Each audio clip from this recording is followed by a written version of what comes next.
Hi friends, today we'll be seeing certain topics in theory of machines. Hi, welcome to my video. So we're going to see certain topics in third unit. Okay, so what it is bearings, what is the friction involved.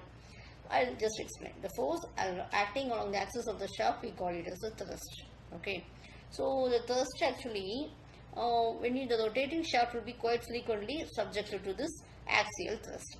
Okay, so what happens due to this axial thrust? It will be lateral motion will be given. So to avoid this, we will have some pivots and also some bearing surfaces will be provided. Okay, so that is the pivot and the collar bearings will be used to support the axial load on a rotating shaft. So laws of dry frictions are being applied to determine the moment M. M means it is moment, okay, and needed to turn the shaft when it is supports an axial force capital P.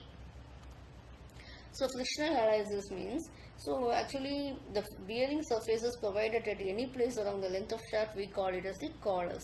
Okay, when the rotating shaft is conveying its axial thrust to the bearings, the rubbing will take place. So this is the reason why the friction is being produced. Okay, so the collar bearings will be subject to an axial force P, and the contact area will be pi into capital R square minus R1 square. Okay, so the normal distributions will be distributed normally. Okay, so what we assume is sigma f z is equal to here 0, because in equilibrium conditions we do have this, and we assume that the intensity of pressure is uniform over the bearing surface, that is P is a constant. Okay, this assumption will be holding good only for newly fitted bearings, and also the fit between the shaft and the bearing surface has to be perfect. Okay, so now what we are doing is PZ, that is we are measuring it as capital P by pi into R2 square minus R1 square.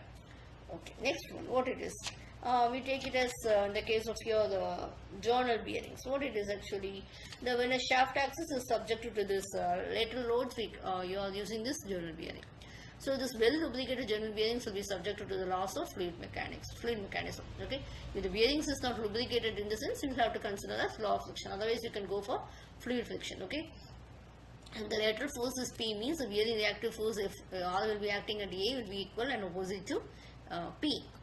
Okay, so we need a moment to maintain the constant rotation. So sigma mz, we take it as 0, or it will be m minus r into sin pi k into small r will be equal to 0. R will be a normal reactions. Okay, so what happens when you take it as here, m is equal to this r, capital R into small r into, we take it as sin pi k. Okay, so what it is actually, R will be a radius of your capital R will be a radius of your shaft. Okay, so that you will have to consider this, and m will be your what you take it as a moment for this. Okay, if your bearing is partially lubricated, means the nu k will be small. Okay, so what happens, we take it as m is equal to somewhat equal to approximate R into capital R into small r into nu k. Okay, next one is your thrust bearing. So what it is, when you take this, it will be supporting the axial thrust on both the horizontal as also the vertical shaft, and also the functions is to provide the shaft from drifting in the axial directions, and it will be used to transferring the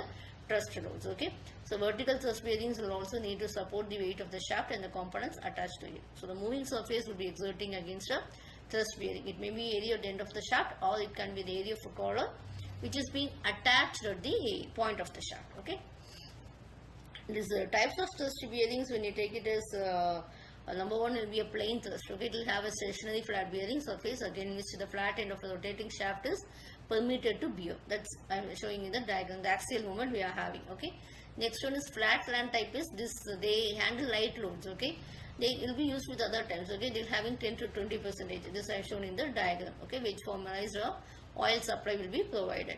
Okay, next one is a thrust bearing which is of hydrostatic type, will be you have an external pump to provide this oil, etc. Okay, this will be used at extreme when the equipment is operating in extremely low speed. Okay, and in that also we have a collar type model. So collar type model, what happens actually, the loads will be borne by the bearing surface that comes in contact with the collar. This collar will be attached to the shaft. You can see here the collar will be attached to the shaft. Okay, so the shaft will be moving in the axial direction also, and the oil will be supplied between them, and the shaft will be rotating. In that also we have a tilting pad type. Okay, so the back thrust from the water to propeller will be causing the axial loading.